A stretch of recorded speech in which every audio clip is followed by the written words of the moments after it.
that beyond a certain point it becomes disloyal to question the decisions, especially if the major executives are committed to it.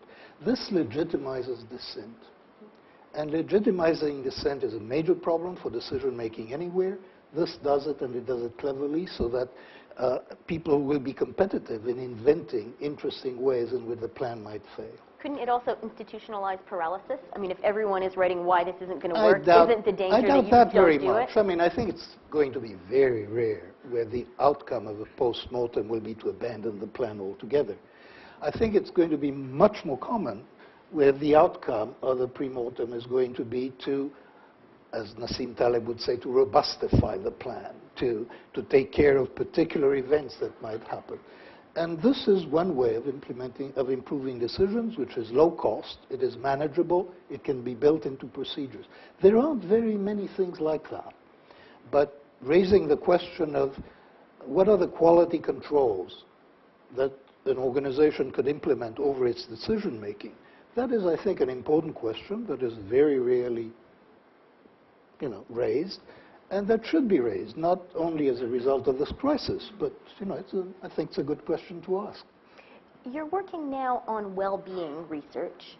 One of the sort of counterintuitive truths that has been quite popular recently is this idea that actually getting richer doesn't make us happier. Is that something that you found to be the case? Well, it's a bit of a complicated story.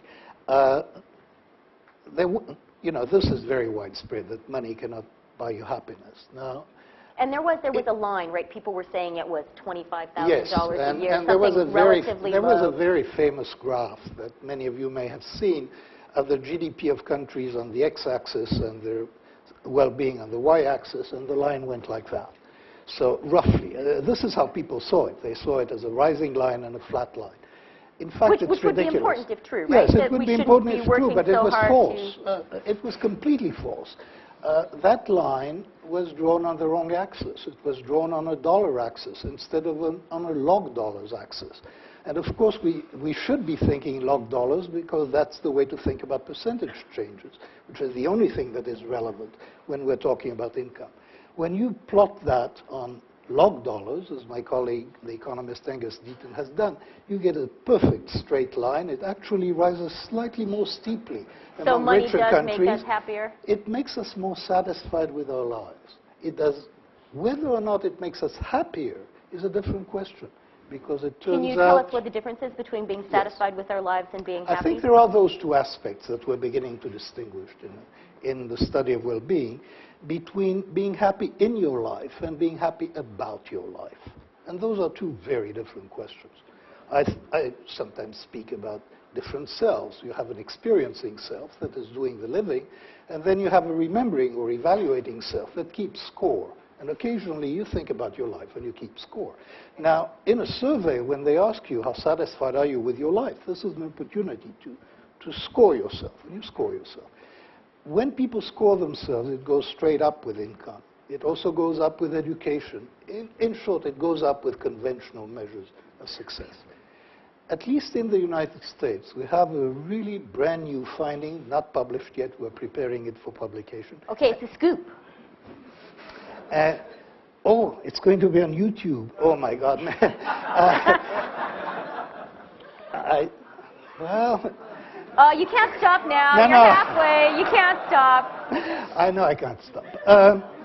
The finding that we have, and actually I'm quite sure of it, so is when you plot experience happiness, which basically means people's mood as they live, when you plot mood against the log of income, what you get is a threshold, and the threshold is in the United States somewhere between $60,000 and $80,000.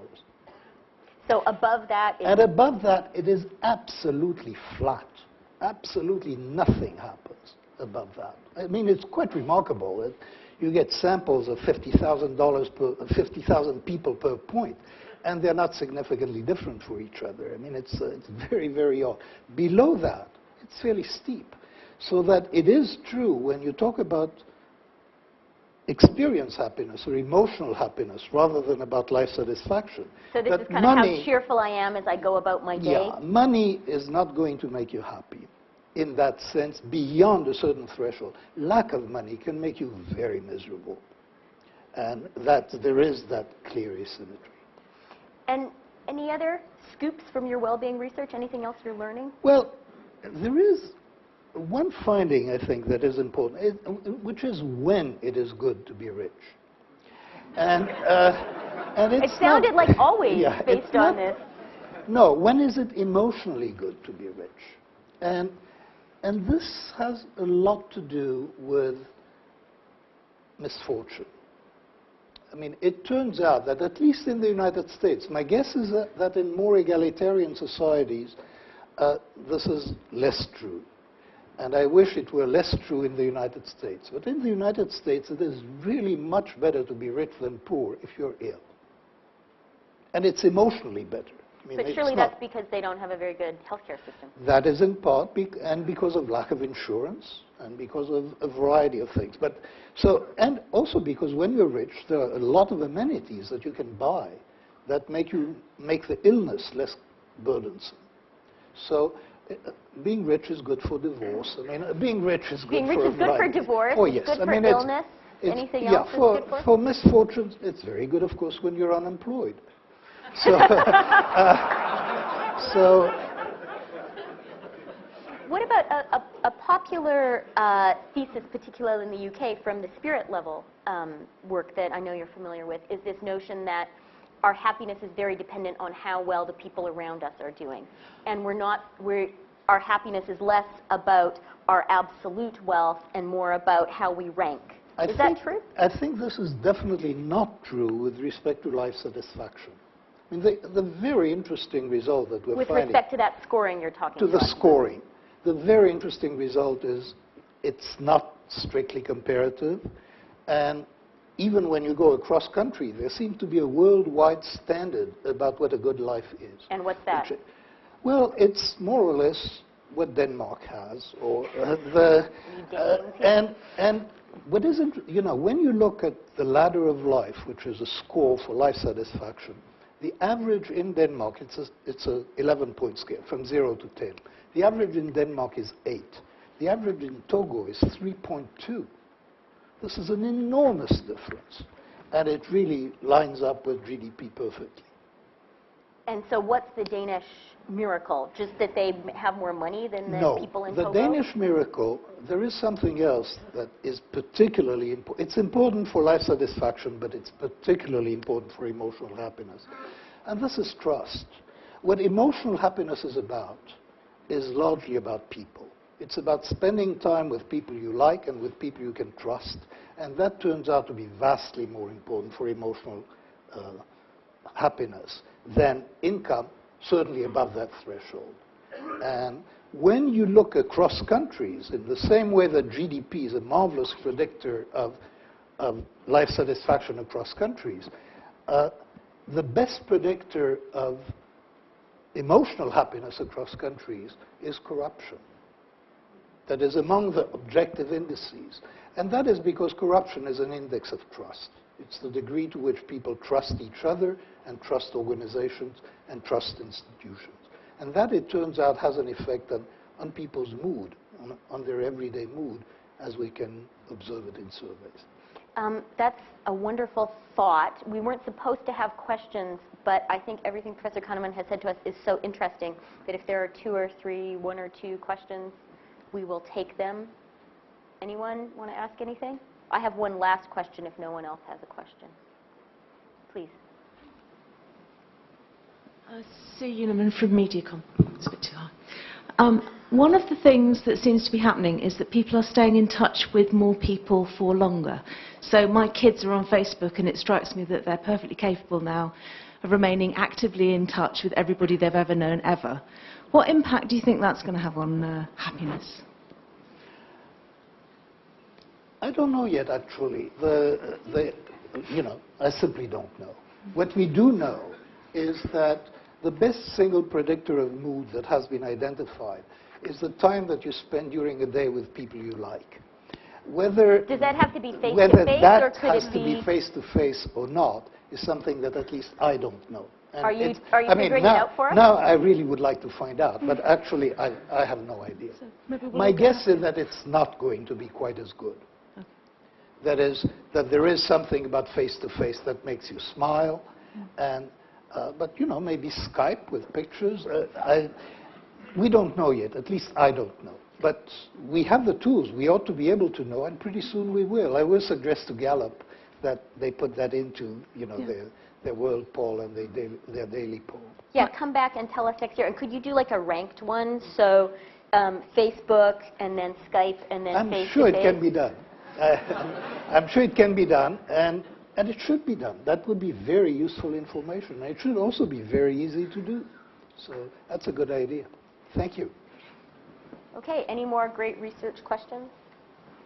Hello, Zahir Scott, principal from B Media. Thank you for your time. Interested in your perspective. We had a panel earlier where the chairman of both of Kingfisher and Gucci both said what they're selling is dreams, not products. And I think when I heard that, I thought about what are the implications of selling dreams via products. And I think particularly when your research shows that, you know, I'm American, as you can tell, but a lot of America and Americana is caught up in sort of dreams through physical things.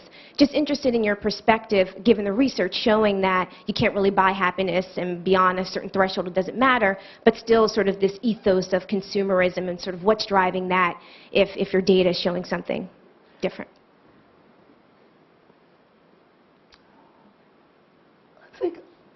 I don't really know is a pretty good answer to that one. You know, I could speculate, of course. And, you know, if it is true that what really matters is the time that people spend with people they like, then there are many individuals in society who are making their own choices about how to spend their time. And that has implications, I think. But that's not entirely true, right? You told us you need lots of money to get through being sick or getting a divorce or being unemployed, so... Well, you know, it will help, so up to a point. But how much to sacrifice? How long a commute? People hate commuting, we know that. How long a commute? What is the trade-off between the amount of time that you work and the amount of time that you spend with people you like? And that has to do with consumerism and with the importance of buying dreams, and so on. So it's a complicated issue. I don't have, you know, data that speak directly to it. And it's not going to be a new research subject for you? There is a limit to what I can do. That one seems to be a bit more complicated than finding out about Facebook and Twitter. Okay, on that idea of limits, sadly, there's a limit to how long we can talk to you right now. But thank you very much. I was perversely reassured by the knowledge that I can't actually make my decisions better and that you can't actually make yours that much better, even though you're a student of all of this. And thank you for the scoop. That was really fascinating. Thank you. It's been a real pleasure.